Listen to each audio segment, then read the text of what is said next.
It may be spring, but it feels more like protest season. Let's talk about it.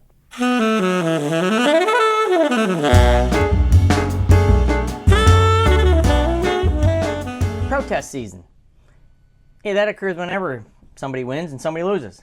But in the last couple weeks, we've got to see that SpaceX won the Lunar Lander program, and not to be unexpected, but Blue Origin decided to protest. Dynetics did as well. But the Blue Origin thing is a little bit more interesting. 175 pages went to GAO saying that it was flawed and unreasonable. But in the end, NASA made a selection based on the budget. So it seems like maybe Blue Origin just forgot to pay attention to Washington, D.C. stuff, which is make sure there's money to get the award at the price you bid. Bid to budget. That's the way you got to do it. So anyway, we'll see how that works out. But NASA selected one because they got a budget cut. Got to pay attention to those things. And maybe we'll see if this protest actually will impact how the process works. And maybe you can protest to get more money in the budget. Is that the way it works? That'd be an interesting twist. Anyway, we've got to see. Blue Origin and Amazon, Jeff Bezos are not, foreign to the protest process. They protested some things about Starlink. They protested the JEDI contract, which is still ongoing. So we'll see if they can win one. Anyway, life goes on here in D.C., and we'll see how this plays out. The thing with protests, and there are several going on in the FAA right now, they shape things. They shape things usually for the better about how disciplined the acquisition process works and the way things can be handled and set the framework for future acquisitions. So these are really good things to watch, and they usually help everybody out. Oh my gosh. Atlanta, the pillar of the #1 busiest airport for the last 22 years, has been unseated. As they say, that's why they play the game. Guangzhou Baiyun International has taken over the #1 spot. I don't pretend that I actually said that correctly, but I love the ICAO identifier, ZGGG. Now that's a cool identifier if you can get one. Anyway, took over #1. It actually sits just north of Hong Kong and Macau, so it's kind of got an interesting place for travel in these times of restricted international travel and who can travel. China kind of opened up first, so kind of makes sense. Anyway, ACI International sets this benchmark and ranks the things, and but they did say, Atlanta only fell to #2, but they did say that, hey, life will return to normal and Atlanta will return to #1. Just when will that happen? Well, your guess is as good as mine, but it's interesting to watch how travel has been impacted and the numbers of people traveling and where. So we'll keep an eye on it. I can't wait for summer. It may be spring here in DC, but I like summer, and I like it hot, and summer is coming.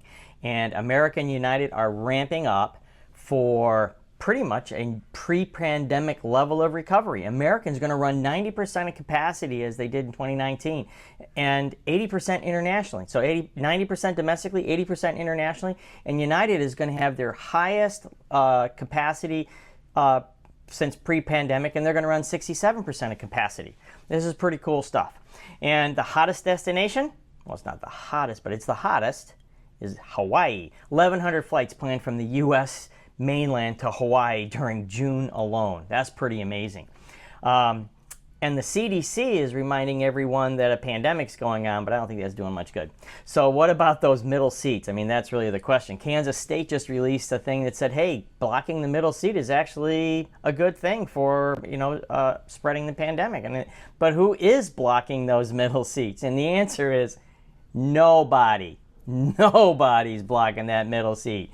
Delta was the last holdout, and they're not doing that up. They're not doing any more of that. They started blocking it unblocking the middle seat on May 1st. Nobody. Hey, even the FAA has turned to Facebook shaming to get the point across. They're using social media to inform the public about, you better follow the orders of a flight attendant. And so they've proposed civil penalties of almost $32,000, over $16,000, over $14,000 for 3 different passengers who interfered with and assaulting a flight attendant. Don't do that. These people are pretty important to get you out of the plane in case something goes wrong. They failed to follow cabin instructions, And then the FAA posted the issues, those issues on Facebook. Pretty good educational point in my view. I don't usually go to Facebook for my news, but in checking it out, that's the accurate stuff. So pretty cool. All three are about drinking personal alcohol brought on board the airplane. Now, I don't know how you get that through TSA, but, you know, if there see some complexities there, pretty sneaky people. But then it got out of hand, and there we go. So this is good money to feed the trust fund. So first it was masks that were feeding the trust fund with these kind of big fines, and now we found another way to do it. So, hey, keep feeding that trust fund, just not while I'm on board. Thanks. Hey, a long time ago, I worked with a gentleman named George Donahue, who is still a professor at George Mason University, and he wrote a book about upgauging, about how you can move more people and goods as long as the size of the airplane is bigger, because for air traffic control, a blip's a blip, and it's a pretty interesting idea. And at that time, 20 something years ago, the airlines hated it. Well, they don't hate it now. Hey, we're seeing wide bodies, 777s and 787-9s, designed to take 15-hour flights from Los Angeles to Sydney, being used potentially for domestic travel, like from Chicago to Orlando. It's going to make air traffic operations a little bit interesting because they're not used to those kind of big airplanes, kind of doing those kind of short hauls. But that's the way you move more people and goods with probably the most efficiently, which was the premise of George's book. Anyway, we'll see if that ever comes out to be true. Pretty interesting summer it's going to be. Hey, we can't ever have a week without something cool about drones. Google Wing, or Wing, as I guess they're called independently, is making history. Virginia Girl Scout Troop 224 is delivering Samoas and Thin Mints via drone. I think that's pretty neat. So if you want to get your Samoan fix, you have to be down in Christiansburg, which is right near Blacksburg, Virginia, where Virginia Tech is. And they can deliver their Girl Scout cookies by drone. And I think that's the way you should do it, because I can never get enough of those Samoans. Hey, don't forget to smash that like button. Leave me a comment. Let me know how things are going. We'll talk to you next time.